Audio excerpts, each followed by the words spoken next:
बिस्मिल्लाहिर्रहमानिर्रहीम। अस्सलाम वालेकुम नाज़रीन, आप देख रहे हैं News One tonight with me Syed Asim Raza. Bharat सरकार का ऑपरेशन सिंदूर की नाकामी के बाद एक और नाकाम ऑपरेशन महादेव के नाम से, जिसमें अपनी हजीमत मिटाने के लिए वो बेगुनाह लोगों का कत्लेआम कर रहा है और उसमें वो ये चाह रहा है कि पहलगाम वाक़े के जो ज़िम्मेदार थे उनके बारे में कहा जाए। अमित शाह साहब ने पार्लियामेंट में खड़े होकर लोकसभा में ये कहा कि जी पाकिस्तानी चॉकलेट्स और पाकिस्तानी अशिया के इस्तेमाल हो रहे थे, यानी 4 महीने 3 महीने गुजरने के बाद भी वो चॉकलेट्स महफूज थी और वो इस्तेमाल कर रहे थे, जिस पे उनको बड़ा अपोजिशन ने आड़े हाथों लिया। फिर उसके बाद राफेल के गिरने का चर्चा, और उसके बाद उन्होंने कहा अपोजिशन की जानिब से कि राफेल तैयारों की परेड करा के हमें गिनती करा दीजिए कि अगर जहाज़ नहीं गिरे आपके। और उसके अलावा अगर हम देखें अमेरिका की जानिब से 25% टैरिफ जो आयद किया गया है भारत के ऊपर, उसके लिए नई मुसीबत खड़ी होगी। उसकी 6 कंपनियों को डोनाल्ड ट्रंप ने बंद भी कर दिया जो तेल खरीदने के हवाले से रशिया और ईरान के साथ डील कर रहे थे। और उसके बाद अंबानी ग्रुप का आपको मालूम है कि सबको मालूम है, भारत में बड़ा चर्चा है, और उसका जो किया धरा था सारा भारतीय सरकार को भुगतना पड़ रहा है। मोदी सरकार आड़े हाथों ली जा रही है भारत के अंदर भी, और पाकिस्तान के खिलाफ जो हज़ासराई उसने करनी होती है उसका नतीजा उसके उलट उसके ऊपर ही गिर जाता है। इन्हीं हवालों से हम गुफ्तगू करेंगे। एक तरफ पाकिस्तान के साथ ऑयल की डील, क्रिप्टो करेंसी का लाइंस इश्तराक, और बिलाल बिन साकिब की बुहान्स के साथ मुलाकात हुई। भारत को बड़ा कुछ चुभ रहा है, तो इसी पे गुफ्तगू करने के लिए हमारे साथ मौजूद हैं ब्रिगेडियर रिटायर्ड मसूद अहमद खान साहब। अस्सलाम वालेकुम मसूद खान साहब। जी वालेकुम सलाम, बहुत शुक्रिया। ब्रिगेड साहब, हर चाल उलट गई भारत की। भारत को अब रशिया या अमेरिका में से एक का हाथ थामना होगा, और जो कुछ भारत के साथ हो रहा है उसकी अपनी अपोजिशन, यहाँ तक डोनाल्ड ट्रंप ने कह दिया कि मुर्दा मईशत, जिसको राहुल गांधी ने तस्लीम भी किया, जो उनके अपोजिशन लीडर हैं। आप कैसे देखते हैं अब महादेव ऑपरेशन जो है, एक और नाकामी सामने आ रही है जिसको कोई एक्सेप्ट ही नहीं कर रहा समेत पाकिस्तान के?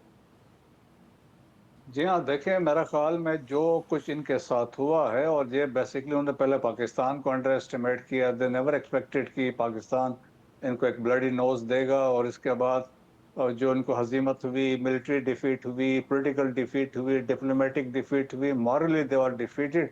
और इसके बाद जब उनके कैजुअलिटीज हुई हैं, और इसके बाद जहाज़ों का गिरना था, और फिर जब देखें कि इसको कंफर्म किया president Trump the highest level में, द सुपर पावर है दुनिया की, उन्होंने कहा भाई 32 दफा उन्होंने कहा सीज फायर मैंने करवाया, 5 दफा जहाज़ों का 5 जहाज़ों का भी उन्होंने जिक्र किया। अब इसके बाद ये था कि अंदर से इतना प्रेशर था, मीडिया का भी प्रेशर था, पॉलिटिशियंस का, पोजीशन का भी था, तो उन्होंने उसको कवर अप करने की कहानी गढ़ी। और उन्होंने ये सोचा कि मोदी के स्पीच से पहले कोई सिचुएशन एक क्रिएट की जाए। सो देयरफॉर ये ऑपरेशन महादेव जो देखें आउटस्कर्ट्स ऑफ श्रीनगर के नजदीक उन्होंने ये कार्रवाई की, करके 3 बंदे मार दिए। उन्होंने कहा ये वो लोग थे जो पहलगाम के अटैक में शामिल थे।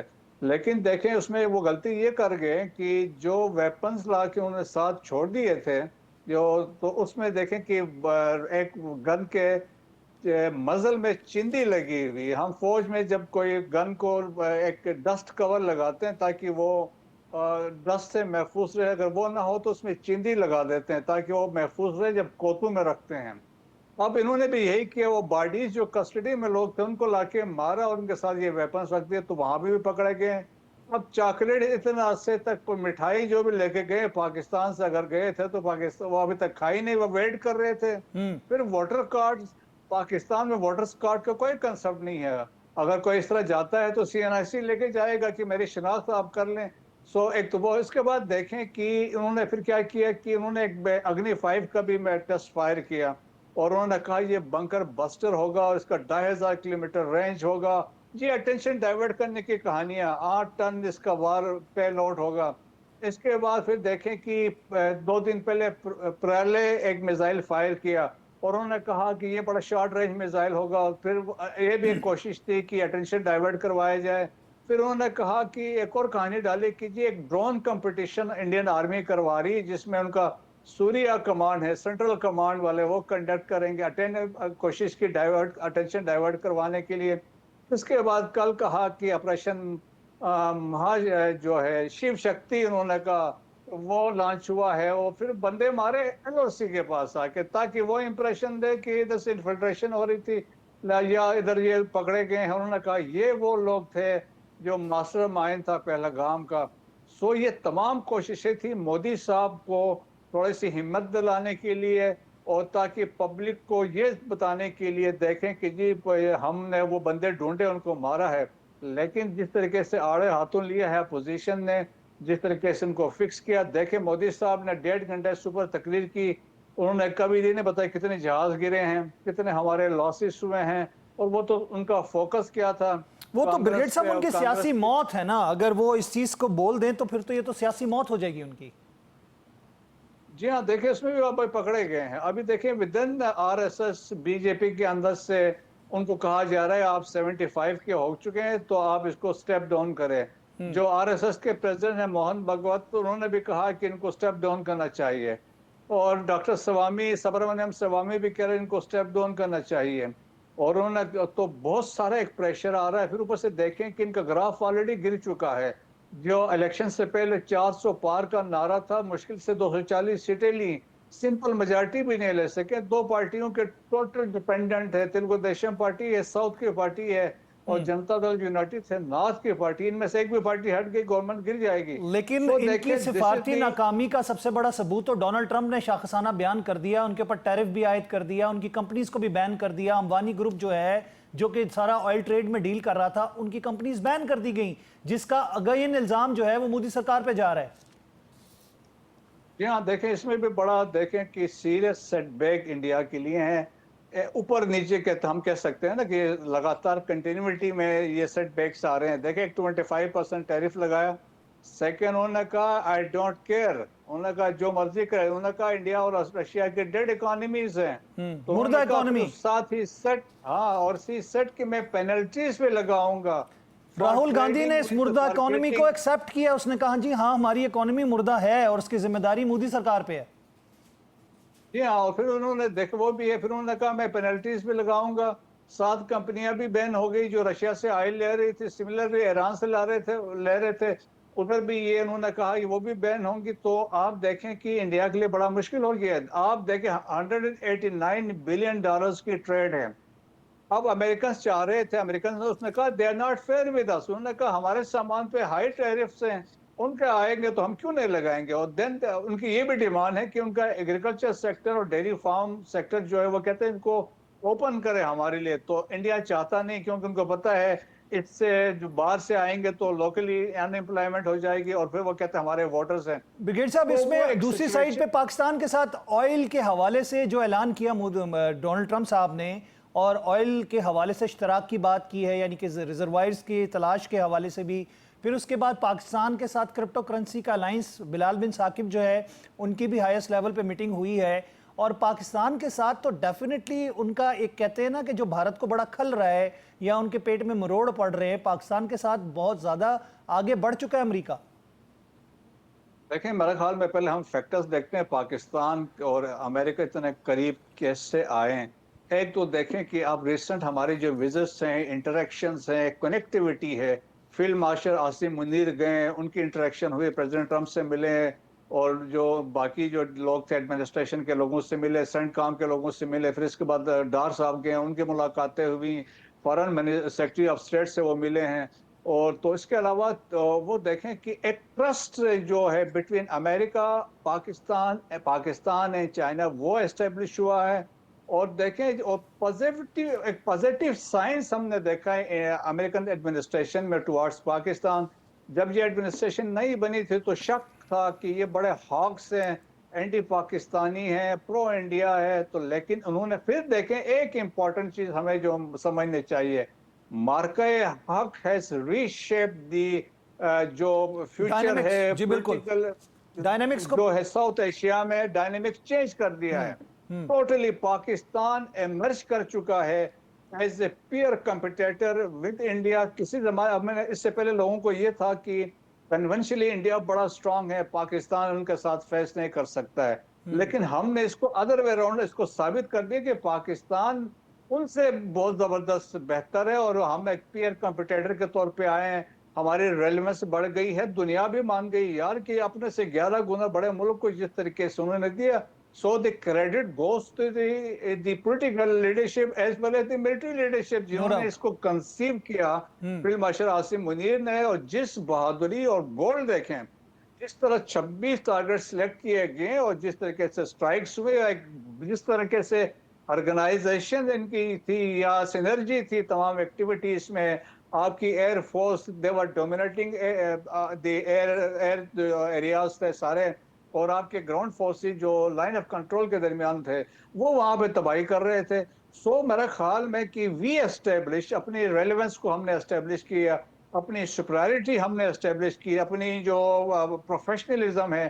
दैट्स वाई देखें कि अमेरिकन भी समझते हैं कि पाकिस्तान की जो ग्रोइंग स्ट्रेंथ है कन्वेंशनली, वेदर इज आपकी एयरफोर्स की है या दूसरी है, प्रेसिडेंट ट्रम्प इसको एक्नॉलेज करता है। दैट्स वाई जब कहता है 5 जहाज गिरे हैं, तो जहाज तो ऐसा नहीं कि 3 राफेल गिरे और ये हैं तो 5 जहाज गिराना कोई कोई मजाक नहीं है। लेटेस्ट वॉरफेयर के अंदर अगर आप ब्रिगेडियर साहब खुद भी इस चीज को से आगाह हैं कि जिस लेवल की ये कॉम्बैट थी, जो बीवीआर कॉम्बैट थी, ये दुनिया की अपनी नौयत की पहली इतनी बड़ी कॉम्बैट थी जिसमें जदीद तरीन जहाज जो थे आमने सामने थे। बिल्कुल। इसमें आप देखें कि जिस तरीके से हमारे जो एयरफोर्स थी मल्टी डोमेन ऑपरेशंस में, मल्टी डोमेन एरियाज में हमने ऑपरेट किया, जो हमारी सिनर्जी थी, जो कोऑर्डिनेशन थी, आर्टिकुलेशन थी, वो कमाल की थी। आपके ग्राउंड जो रडार्स लगे हुए थे, जो आपके एवाक्स हवा में उड़ रहे थे, फिर आपके आगे जो जो किल मशीन थी, जो आपके जहाज थे J-10C थे, इनके आपस में जो कोऑर्डिनेशन थी। और आप देखें ना कि दुनिया की तारीख में ऐसा हुआ कि इंडिया ने अपने जहाज सारे विड्रॉ कर लिए, 300 किलोमीटर पीछे लेके गए हैं। जी 48 और आवर्स इसका उनकी मतलब एयरफोर्स था फ्लाई कि नहीं कर पा रही थी, उनको ग्राउंड कर दिया गया था। ये तो उनके देखे chief of defence staff general Anil ने भी एक्सेप्ट किया। सो वो खौफ था आपके फजाइया का, आपके आर्म फोर्सेस का। सो पाकिस्तान ने साबित किया है कि हम एक बैटल हार्डन फोर्स भी हैं, प्रोफेशनल भी हैं, रेडी हैं फॉर हर इवेंचुअलिटी के लिए। और ऊपर से हमारा ईमान है, जज्बा है, इन सब चीजों ने मिलकर पाकिस्तान का जो वकार था उसको बुलंद किया। जी नो डाउट अबाउट इट। और ब्रिगेड साहब एक चीज़ और भी आती है कि जो जज्बा शहादत का जज्बे से लबरेज कौम है, उसको हराना कोई आसान काम नहीं है। जी हाँ, आप देखें कि जिस तरीके से अभी जो वार ऑन टेरर में आप देखें कि पिछले एक हफ्ते में 3 अफसर की शहादतें हुई हैं, तो वो आप देखें किस तरीके से अफवाज पाकिस्तान के अफसर्स हैं, जवान हैं, और जो सिविलियन शहादतें हो रही हैं इस जंग में फितनल खारिज के अगेंस्ट, फितनल हिंदुस्तान के अगेंस्ट। और इसके बाद अगर कोई बात करता है कि ये फौज के खिलाफ बात करता है, इदारों के खिलाफ बात करता है, स्टेट ऑफ पाकिस्तान के खिलाफ बात करता है। और हाल ही में हमने देखा कि जिस तरीके से बातचीत की 245 के बारे में, लोगों ने कहा कि अब फौजों को विड्रॉ करना चाहिए। तो मेरा ख्याल में फौज तो जबरदस्ती कहीं भी नहीं जाती, अनलेस आपको रिक्वेजिशन किया जाता है और वहां जाके तब करती है। फिर पाकिस्तान आर्मी की रिस्पॉन्सिबिलिटी है, अगर आपके कोई इलाका है, कोई रीजन है खतरे में है, तो वो उसके तो फिर वो वेट नहीं करेगी। आप देखें, हमने पास में देखा है ये फितनल खारिज ने खैबर पख्तूनख्वा में तो अपने कोर्ट्स एस्टेब्लिश की थी। दे वर रनिंग पैरेलल गवर्नमेंट्स जब एएनपी पावर में थी। तो हमें वो नहीं भूलना चाहिए कि आपने मर्च डिस्ट्रिक्ट को छोड़ देना है और फिर वहां पे दोबारा ये लोग आके बैठ जाएंगे। सो ये चीजें जो है ना, नेशनल इंटरेस्ट जो है पाकिस्तान का सबसे पहले है। और हम ये उम्मीद करते हैं कि with Afghanistan as well as with Iran के साथ जिस तरह हमारी रिसेंटली डेवलपमेंट अच्छी हुई है, ट्रस्ट भी बढ़ गया है, तो हम यही यकीनन एक्सपेक्ट करेंगे इंडिया जो अफगानिस्तान है वो डिसमेंटल करे, वो जो टेरर सेंचुरीज है अफगानिस्तान के अंदर उनके खिलाफ एक्शन भी ले। कुछ अब इन्होंने लेने शुरू किया है। सिमिलरली अफगानिस्तान, ईरान से भी, सिस्तान बलोचिस्तान से भी, फितनल हिंदुस्तान के BLF मेनली है, फिर BLA के भी लोग वहां से ऑपरेट करते हैं। सो मेरे ख्याल में दिस कोऑर्डिनेशन भी हो रही है और वी आर होपफुल कि things will go in the right direction. इंशाल्लाह इंशाल्लाह। Thank you very much brigade साहब, आपने अपना कीमती वक्त दिया और प्रोग्राम में अपनी राय से हमें आगाह किया। बहुत बहुत शुक्रिया। हम अगले गेस्ट की जानिब ब्रेक की जानिब बढ़ेंगे। अगली ब्रेक में हम अपने नए गेस्ट के साथ हाजिर होंगे। मैं लेता हूँ वक्फा, उसके बाद दोबारा मिलते हैं।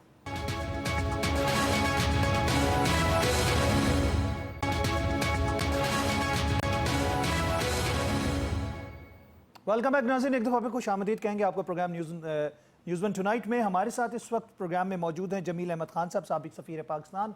खुश आमदीद कहते हैं जमील साहब आपको। जी, thank you very much for having me on your show. Thank you.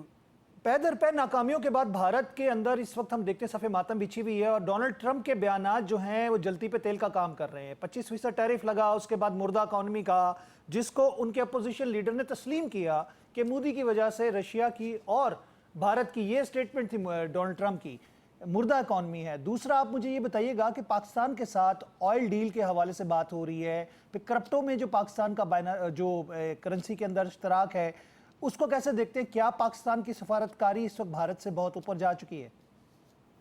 नहीं, वो तो उसमें कोई शक की बात नहीं है। खासतौर पर जब ये 4 रोज़ा जंग भारत के साथ हुई, उसके बाद से जो भी मज़मरात सामने आई हैं, उससे महसूस तो यही होता है कि हमारी ट्रैजेक्टरी जो सफारतकारी की वो सही समत में है और दुरुस्त समत में होते हुए हमें उसके अहदाफ और उसके फ़वाइद भी हासिल होना शुरू हो गए हैं। दरअसल सफारतकारी जियोपॉलिटिकल जो इस वक्त लैंडस्केप है उसके तनाजुर में इस वक्त जो बेस्ट की जा सकती थी वो एफर्ट्स बहरहाल की गई है और उसमें न सिर्फ सिविलियन सफारतकारी यानी ट्रेडिशनल सफारतकारी रही इसमें, बल्कि इसमें जो मिलिट्री डिप्लोमेसी है उसका बड़ा अमल दखल रहा और मिलिट्री डिप्लोमेसी दुनिया में जहाँ भी होती है उसका मकसद यही होता है कि वो अपनी मेन फॉरेन पॉलिसी और मेन ट्रेडिशनल डिप्लोमेसी को दवाम बख्शे।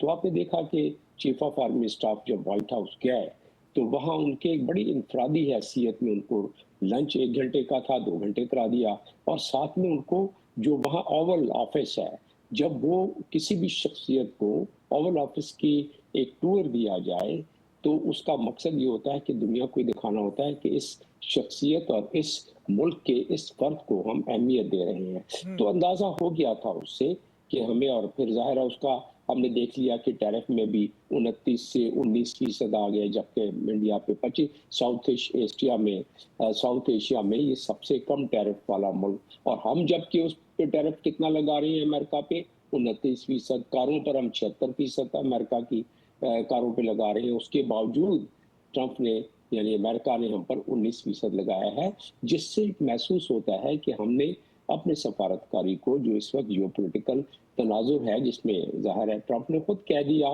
कि ईरान से जो इस वक्त मामलात रहे और जंगबंदी हुई उसके बाद जो ठहराव आया उसमें पाकिस्तान का किरदार है जाहिर है पस पर्दा पाकिस्तान ने काम किया है तभी तो डोनाल्ड ट्रंप ने उसका एतराफ़ किया है और फिर अब इसकी वजह से जो मुख्तलिफ सेक्टर्स हैं जिस पे गुफ्तगू शुरू चल रही थी उसमें अब कंसोलिडेट होना शुरू हो रहे हैं जिसमें कि energy mineral IT crypto currency जिसका आपने जिक्र किया तो ये और यूएस इन्वेस्टमेंट की भी चांसेस जिस तरीके से ये बतदरीज आगे बढ़ रहा है मामला तो उस तरीके से मालूम होता है कि और फिर आपके नाजरीन शायद ये जानना चाहेंगे कि ये जो हमारी बायलैटरल ट्रेड रिलेशन जो इस वक्त बढ़ रही है तो उसकी वजह से कहीं चाइना तो हमसे कहीं ये नहीं महसूस करेगा कि हम एक मुल्क से ज्यादा करीब होते जा रहे हैं ऐसा नहीं है क्योंकि चाइना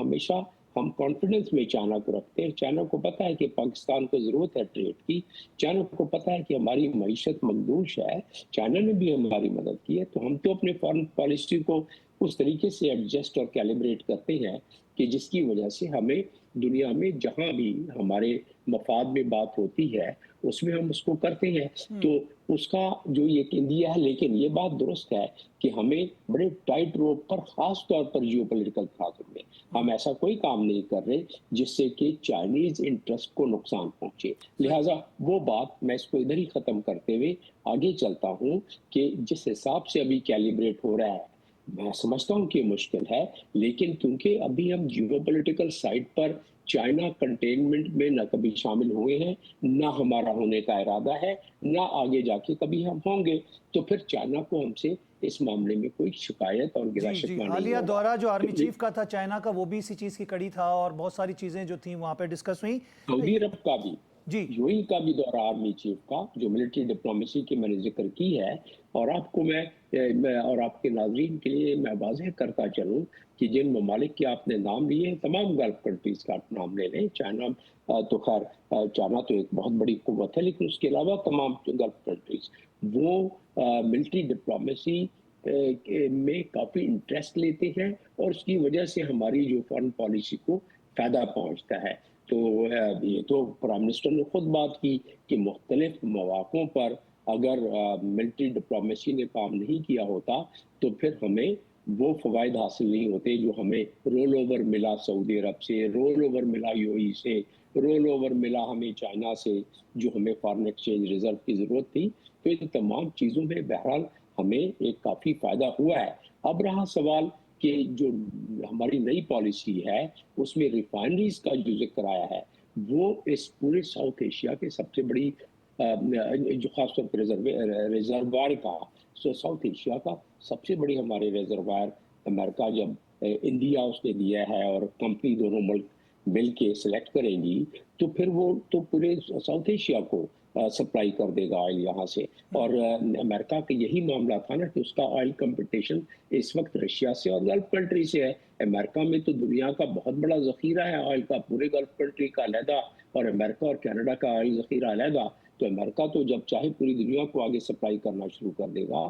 सिर्फ यह है कि वो शेल ऑयल जो है वो थोड़ा मुश्किल से निकलता है, उसमें पहले अमेरिका का खर्चा ज़्यादा आता था, लेकिन इस वक्त जो ऑयल की प्राइस है या जो आगे हो सकती है उसकी वजह से वो यहाँ रिजर्वायर बना सकता है।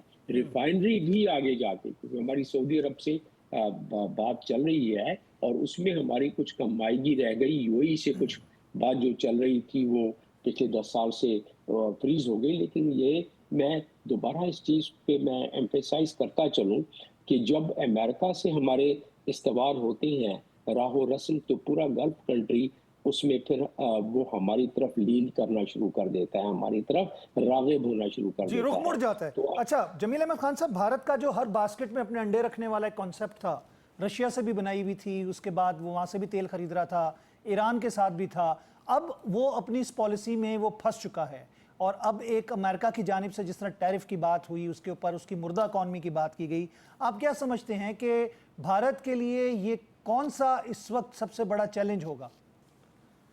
नहीं, सबसे बड़ा भारत के लिए चैलेंज तो ये है कि एक तरफ तो उसने अमेरिका के साथ 6 के करीब बड़े मरबूत और मजबूत किस्म के एग्रीमेंट्स किए हुए हैं, जिसमें डिफेंस कलेक्शन एग्रीमेंट है, जिसमें डिफेंस कोलैबोरेशन और कोऑपरेशन है, जॉइंट मैन्युफैक्चरिंग है और बहुत सारे एग्रीमेंट किए हुए हैं, जिसमें कि अमेरिका को इंडिया ने गुजरात का अपना सीपोर्ट दिया हुआ है लॉजिस्टिक के नाम पर।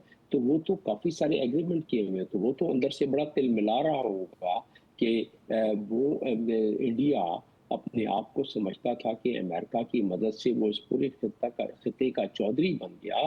तो उसको तो अब वो मुतज़लज़ल बात नजर आ रही है और जब वो मुतज़लज़ल बात नजर आएगी तो सफ़े मातम तो बिछेगा जो आप जिक्र कर रहे हैं। ज़ाहिर उनको कंसर्न तो होगा उस बात का, लेकिन सवाल ये है कि हमें चाइना को और बाकी ममालिक को भी यकदम ये नहीं महसूस कर लेना चाहिए कि अमेरिका बिल्कुल अलहदा हो गया है इंडिया से। इंडिया से आहिस्ता आहिस्ता अगर इंडिया को देखेगा कि उसने जो चौधरी बनाने की कोशिश की अमेरिका ने, इतनी उसने मदद ले ली है अमेरिका से, इतने फवायद हासिल कर लिए, यहाँ तक के वेवर ले लिया कि ईरान से ऑयल हम नहीं कर सकते थे, वहां से ईरान से ना हम गैस का पाइपलाइन को मुकम्मल कर सकते थे सैंक्शन की वजह से ईरान से। लेकिन इंडिया को लाडला बना के रखा अमेरिका ने। लेकिन इंडिया ने क्या जो हशर देखा अमेरिका ने और ख़ास तौर पर डोनाल्ड ट्रंप ने जंग के दौरान, तो उन्होंने सोचा कि भाई ये जिस पर हमने तकिया किया है ये तो चौधरी हमारा जो है वो चौधरी नहीं निकला, ये तो बड़ा कमज़ोर चौधरी हमारा निकला है इलाके का।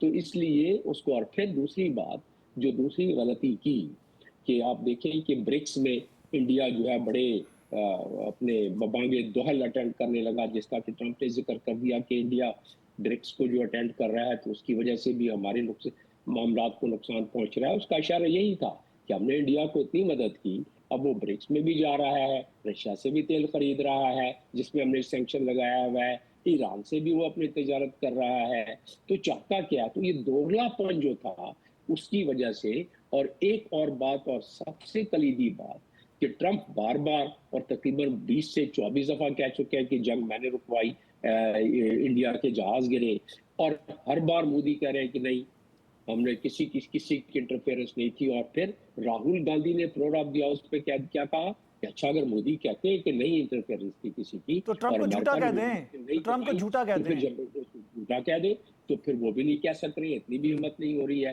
तो इन तमाम चीजों का मजमुआ जो होता है वो फॉरेन पॉलिसी पे असर डालता है। अब महसूस ये हो रहा है कि पाकिस्तान इसी अगर स्पीड और मोमेंटम से आगे बढ़ेगा तो पाकिस्तान जो है इस वक्त सबकत ले जाएगा, और पाकिस्तान को फवायद ज्यादा होंगे इस मामले में, जिस तरीके से वो अपनी फॉरेन पॉलिसी ट्रेजेक्टरी को आगे लेके चल रहा है। क्योंकि पाकिस्तान ने पहले दिन से इस मरतबा जो अपनी फॉरेन पॉलिसी के खदोखाल रखे वो बड़े ट्रांसपेरेंसी के साथ रखे। आपको देखिए कि 24 मई को जब पहली एलामिया जारी हुआ नेशनल सिक्योरिटी काउंसिल का, तो पहले एलामिया में जो भी 15-16 पॉइंट्स थे वो सारे के सारे बिल्कुल इंटरनेशनल लीगल और डिप्लोमेटिक फ्रेमवर्क के बिल्कुल एंड मुताबिक थे। उसमें आते थे जी, मुताबिक थे। तो लिहाजा उसको देखते हुए हम अभी तक उसी पॉलिसी पर आगे चल रहे हैं। तो क्योंकि हमने बड़े अपने आप को साफ शफाफ तरीके से, जब हमने कहा कि पहलगाम की आप थर्ड पार्टी से इंक्वायरी करा लो, हमने कहा कि भाई ठीक है, आप हमारी जो है अगर इंडस वाटर को आप बंद करोगे तो वो that would tend amount to war, जो कि दुनिया ने प्रूव किया है कि अगर आप किसी को भूखा प्यासा मारने की कोशिश करो तो वो जंग तो करेगा, तो वो ऑटोमेटिकली दुनिया के तमाम कानून के खिलाफ है वो। तो पाकिस्तान ने जो जो बात की वो बड़ी ट्रांसपेरेंसी के साथ बात की और उस पर कायम रहा। पाकिस्तान ने कभी झूठा नहीं कहा कि ट्रंप झूठ बोल रहे हैं, और न कहने की जरूरत है, क्योंकि वो एक फॉरेन पॉलिसी है, उसका इतने बड़े मुल्क का सदर बात कर रहा है तो गलत तो नहीं करेगा बात। तो जो मोदी ने अपनी आरएसएस नजरिए के मुताबिक जो उसको जोन था, घमंड था, उसकी वजह से उसने उसको झूठा कहना शुरू कर दिया।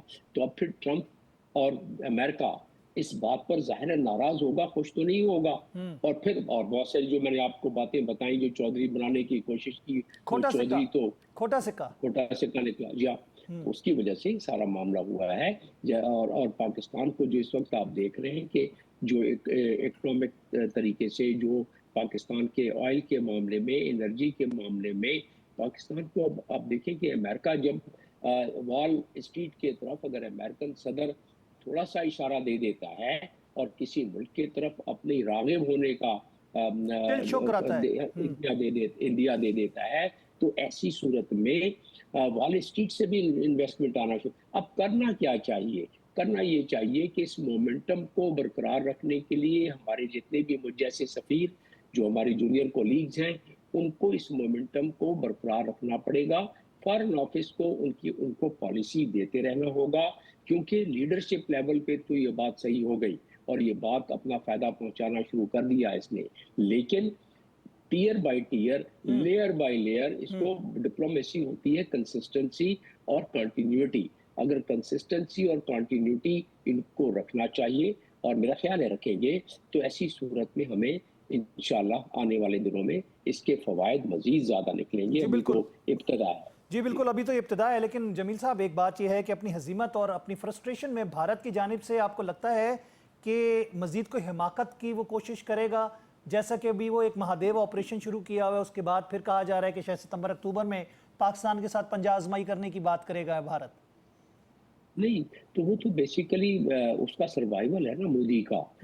बीजेपी जो कि पूरी की पूरी ताकत ड्रा करती है अपनी हिंदुआता नजरिए और आरएसएस से, तो वो पूरी की पूरी ताकत जो है उस पे इंटरनल प्रेशर है। अगर वो ये नहीं करते तो बीजेपी तो गई, फिर तो बीजेपी को कौन अगली दफा वोट देगा, जो 3 दफा उन्होंने हुकूमत की है। तो उस लिहाज से वो एडवेंचर, आपके सवाल के जवाब में, इसके एडवेंचर करने के बहुत ज्यादा चांसेस हैं।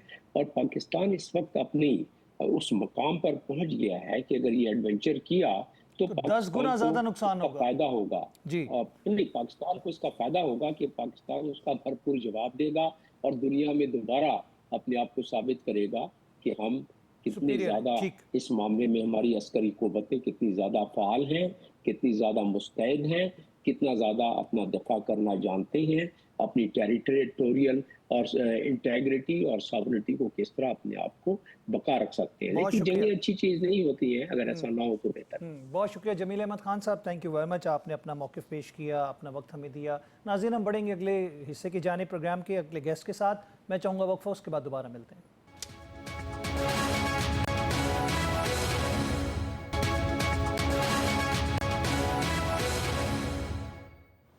वेलकम बैक नाज़रीन, एक दफ़ा फिर खुश आमदीद कहेंगे आपको प्रोग्राम न्यूज़ वन टुनाइट में। प्रोग्राम में हमारे साथ इस हिस्से में शामिल है हाफिज़ एहसान अहमद साहब, माहिर कानून सीनियर लॉयर हैं। आपको खुश आमदीद कहते हैं हाफिज़ साहब।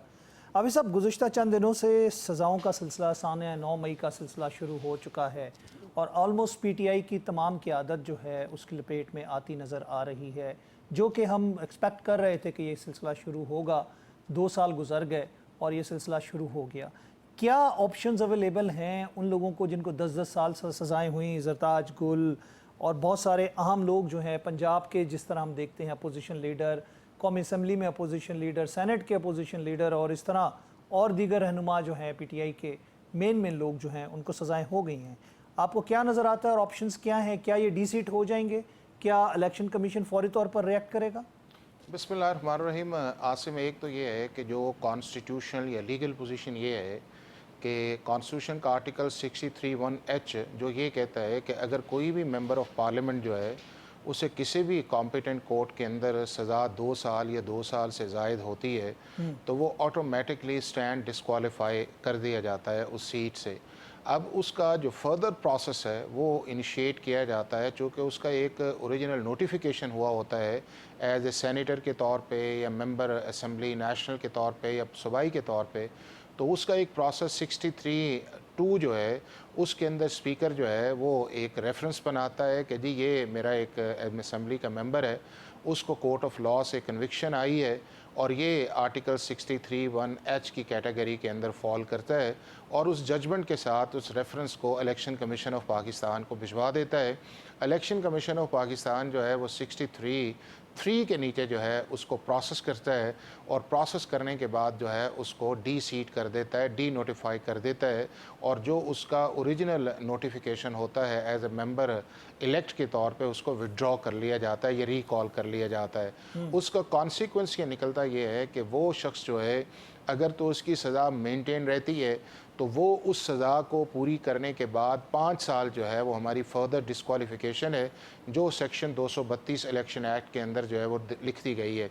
अब ये है कि पहला फेज़ जो है वो आपके सामने आ गया। अब स्पीकर ने या उसके बाद आपका जो इलेक्शन कमीशन है उसने एज ए पोस्ट ऑफिस के तौर पे काम करना है और उसके अंदर 30 डेज़ की कदगन तो स्पीकर के ऊपर है कि वो उसको 30 दिन के अंदर भिजवाना उसे चाहिए, अगर नहीं है तो ऑटोमेटिकली चले जाएगा और इलेक्शन कमीशन के पास जो है वो 90 डेज़ का पीरियड है। बट मेरा ये है कि जिस तरह ये पहले 2 आपने देखा होगा कि डी नोटिफाई किए गए थे जो सरगोदा की जजमेंट आई थी, तो इसके अंदर भी आज डिटेल जजमेंट आ गई है या उसके अंदर कोई और चीज़ जो प्रोसेस है वो करके तो एक रेफरेंस की सूरत के अंदर जाएगा और उसको election commission of Pakistan decide करेगा। बट मोर इम्पोर्टेंटली मैं आसिम समझता हूँ चैलेंज भी कर रहे हैं ना कि हम हाई कोर्ट में जाएंगे तो आप समझते हैं प्रोसेस रुक जाएगा उसकी वजह से? देखें आसिम, ये है कि जो हमारा एंटी टेररिज्म एक्ट है जिसके अंदर इनको सज़ाएँ आई हैं या पाकिस्तान पिनल कोड के अंदर आई है और इसकी जो कोर्ट थी एंटी टेररिज्म कोर्ट जो है उसके अंदर ये है कि ट्रायल 7 दिन के अंदर मुकम्मल होना चाहिए और उसके बाद सेक्शन 25 जो है उसके अंदर आप हाई कोर्ट के अंदर अपील कर सकते हैं और हाई कोर्ट का डिवीजन बेंच उसको सुनेगा और 30 दिन के अंदर उसका फैसला होना चाहिए। और अगर अपील कर दी जाती है तो सिर्फ मेयर फाइलिंग ऑफ अपील जो है वो डी नोटिफिकेशन के प्रोसेस को नहीं रोक सकती जितनी देर तक उस जजमेंट को सस्पेंड ना किया जाए। और अगर आपने अपील्स फाइल करनी है तो उससे पहले आपको अदालत के आगे सरेंडर करना पड़ेगा।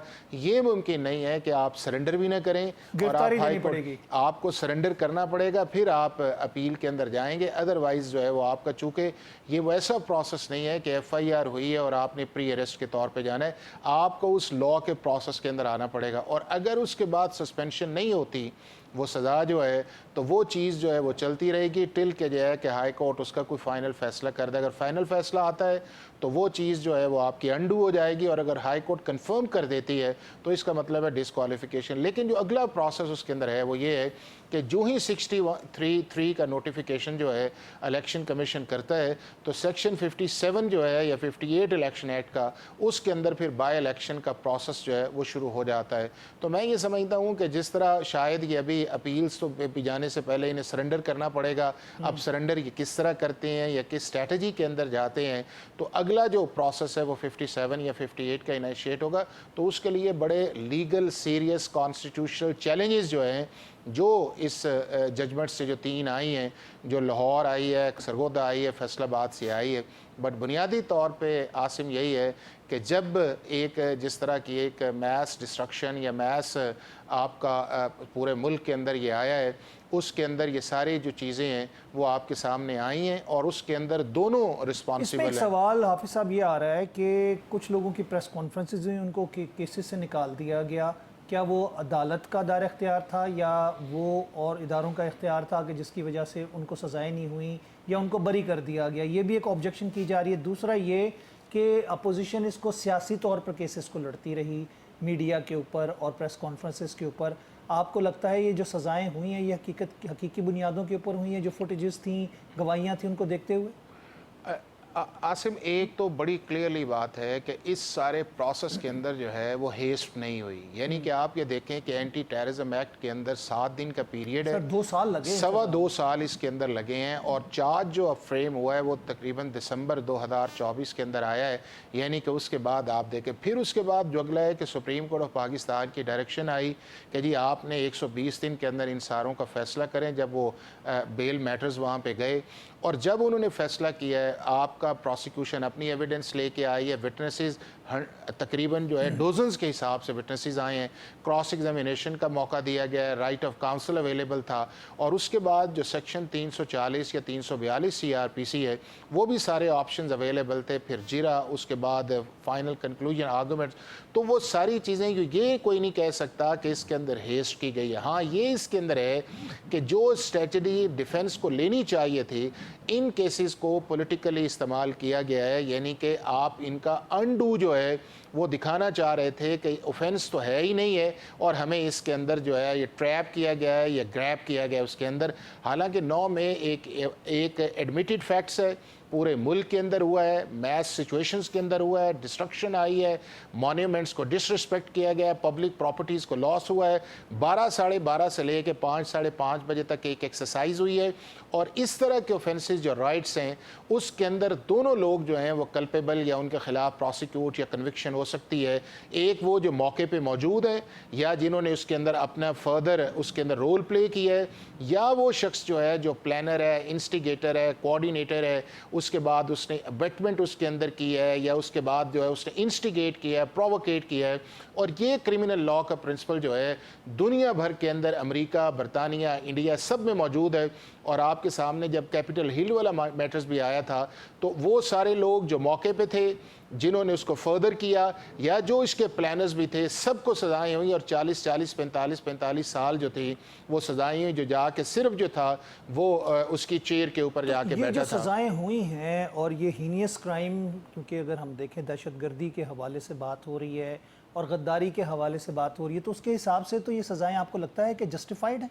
देखिए, चीज़ ये है कि अब लॉ का एक थ्रेश होल्ड है। नंबर 1 ये है कि जिन जिन जगहों पे मोस्टली ये चीज़ें आई थी, चाहे आपका GHQ था, कोर कमांडर वाली जगह थी, ISI का ऑफिस था, कैंटोनमेंट के नोटिफाइड्स हैं, मियां वाली एयर बेस है, उसके बाद ISI का फैसलाबाद का ऑफिस है, ये सारे वो नोटिफाइड एरियाज़ हैं जो सेक्शन 2D के नीचे हैं, जिनके ऊपर मिलिट्री लॉ जो है वो अप्लाई करता है। और मिलिट्री लॉ की पनिशमेंट जो है वो 1 माह से लेके जो है वो डेथ तक उसके अंदर जाती है, अकॉर्डिंग टू दी आपकी एग्जेजरेशन ऑफ द ऑफेंस जो है। लेकिन उस सारी चीज़ को पोलिटिसाइज करके कहा गया कि जी ये जो अगर जुर्म हुआ है तो उसका ट्रायल जो है वो रेगुलर कोर्ट्स में आना चाहिए, एंटी टेररिज्म कोर्ट्स में आना चाहिए और ये लोग वहाँ ट्राई नहीं किया जाना चाहिए। अब वो साल सवा साल सुप्रीम कोर्ट के अंदर एक मामला रहा। कब पहले सुप्रीम कोर्ट ने उन लॉ को स्ट्राइक डाउन किया जो उनकी जुरिस्डिक्शन नहीं थी, मिनोरी बेंच ने किया। और दुनिया भर के अंदर सिविल लॉज के अगर सिविलियन वायलेशंस करते हैं तो कई ममालिक के अंदर मिलिट्री कोर्ट्स के अंदर उन्हें ट्राई किया जा सकता है। 35 से ज़्यादा ममालिक हैं, लेकिन हमारा चूँकि एक पॉलिटिकल नैरेटिव था और अल्टीमेटली सुप्रीम कोर्ट ने वो जो लॉ था उसका रिवाइव किया।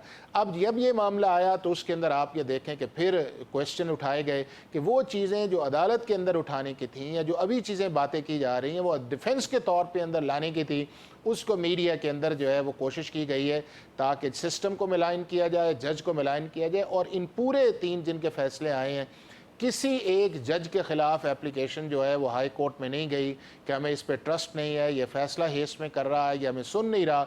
तो मैं ये समझता हूँ कि वो नैरेटिव ऐसा है और वो स्टार्ट होता है आपका अप्रैल 2022 से ऑनवर्ड्स जो है कि जो मुख्तलिफ इवेंट्स पाकिस्तान के अंदर आए हैं, बट अल्टीमेटली मैं समझता ये हूँ कि जो फैसला आया जल्दी आना चाहिए था, देर से आया है। इसका मैसेज मिलना चाहिए कि अगर पाकिस्तान का कोई भी शख्स जो है वो वायलेट करता है तो उसका सजा और जजा का कॉन्सेप्ट अभी वही बात आती है कि शायद ऑलमोस्ट सारी अपोजिशन ही इसकी लपेट में आ जाए, और अपोजिशन शायद जितनी ये जमात है ये कह रहे हैं कि जी हम असम्बलियों से इस्तीफे दे के बाहर निकल जाएंगे, तो उससे क्या आपको फ़र्क महसूस होता है कि कोई असम्बलियों पे या पाकिस्तान के अंदर आईनी कोई बुरान पैदा करने की कोशिश की जाएगी? देखिए, एक तो ये है कि जब ये गवर्नमेंट में भी थे और जब गवर्नमेंट से इनके खिलाफ वोट ऑफ नो कॉन्फिडेंस आया और सिर्फ एक वोट से आया, तो मेरा ये ख्याल ये है कि अगर उस वक्त भी ये सिस्टम से निकले थे और उन्होंने रिज़ाइन किया था या उसके बाद हिस्सा नहीं लिया था तो सिस्टम तो चलता रहा। फिर उसके बाद 2 प्रोविंसेस के अंदर जिस तरह हुकूमत जो थी बगैर किसी लीगल जस्टिफिकेशंस के तोड़ दी गई, उसको तोड़ा गया या उसको एडवाइस की गई, तो वो भी देखें कि उसके बाद भी वो चीज़ें चलती रहीं। और अभी भी आप ये देखें कि ख़ुद अपॉर्चुनिटी प्रोवाइड की गई कि जिस तरह आर्टिकल 51 के नीचे एलोकेशन ऑफ रिज़र्व सीट्स था कि SIC को चुना गया, किस तरह जो है उनका मैंडेट नहीं था कि वो इंडिपेंडेंट कैंडिडेट्स उन्हें ज्वाइन कर सकते, उसके अंदर एक ब्लंडर आया और वो कॉन्स्टिट्यूशनल ब्लंडर जो है अल्टीमेटली जो गवर्नमेंट है उसको 2/3 मेजॉरिटी आई।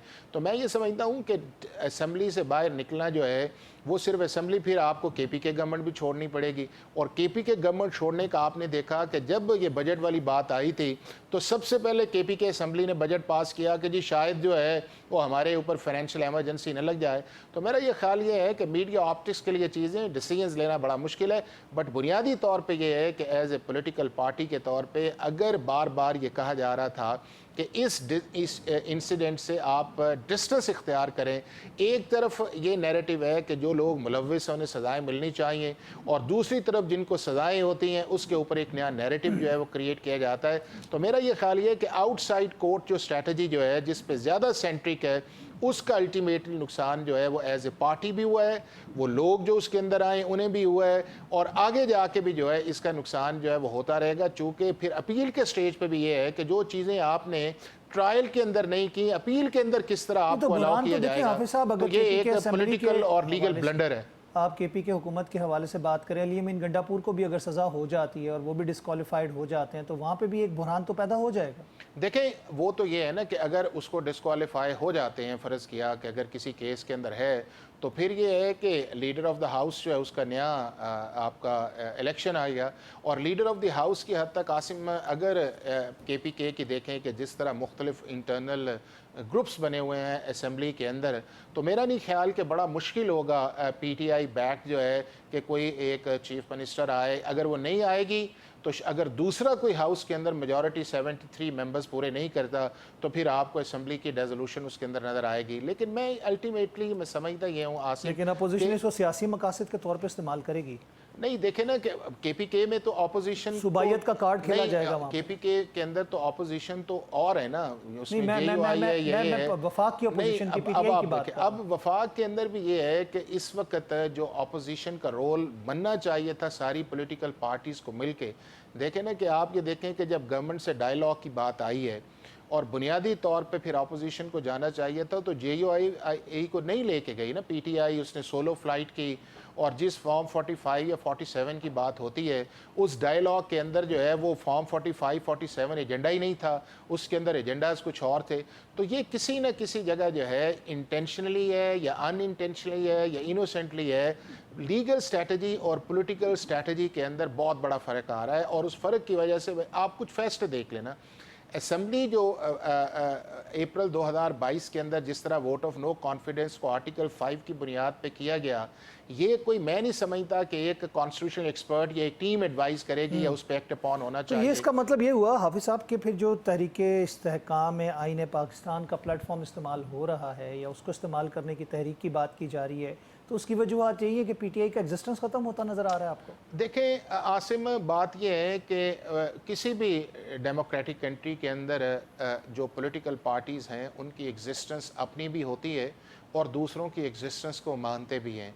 जितनी देर तक आप अगले की एग्जिस्टेंस नहीं मानेंगे आपकी अपनी स्पेस नहीं बनेगी। अब वो जो है कि जिस तरह आपने देखा है कि पिछले कई साल से जो है PTI जो है वो किसी भी पॉलिटिकल पार्टी जो है जो मेन स्ट्रीम पार्टी है उसके साथ न बैठती है, न डायलॉग करती है, न उसके साथ जो है वो इश्यूज़ को एड्रेस करती है, न पार्लियामेंट के अंदर न पार्लियामेंट के अंदर। अगर आप सारी एज ए होल सिचुएशन देखें तो ये समझते हैं कि पाकिस्तान की जुडिशरी जो है वो भी गलत है, पाकिस्तान की फ़ौज भी गलत है, पाकिस्तान की पार्लियामेंट भी गलत है, पाकिस्तान की पॉलिटिकल पार्टीज़ भी ठीक नहीं हैं, उसके बाद हमारा जो सिस्टम है वो भी कंप्रोमाइज़ है, जजेस भी कंप्रोमाइज़ हैं और हमारी किसी जगह जो है वो सुनवाई नहीं है और उसका रिजल्ट्स जो है वो एक पॉलिटिकल नैरेटिव के अंदर या एक सोशल मीडिया के अंदर आता है। तो सारे तो हर जगह इस वक्त गलत नहीं है ना। अब आप ये देखें कि क्या 9 मई के इस एक्शन को जस्टिफाई किया जा सकता है? बहुत अगर आप शुक्रिया नहीं हाफिज है साहब, तो आपका court of Thank you law जो है very वो much। मौजूद है। आपने अपना कीमती वक्त दिया और अपनी आरा का इजहार किया। मैं चाहूँगा इजाज़त, लेकिन नाज़रीन बात ये आती है कि मुल्क व कौम की बेहतरी के लिए जब तक हम मिल बैठ कर बात नहीं करेंगे और मुल्क की बेहतरी के लिए जब हम बात करते हैं तो पाकिस्तान के इदारे और पाकिस्तान के जो दिफाई इदारे हैं वो बहुत मुकद्दम होते हैं। अगर हम पाकिस्तान की बात करते हैं तो उससे मुंसलिक इदारों को भी हमें उतनी अहमियत और उतनी एहतराम देने की ज़रूरत है। मैं चाहूँगा आपसे इजाज़त, अल्लाह ने के बाद।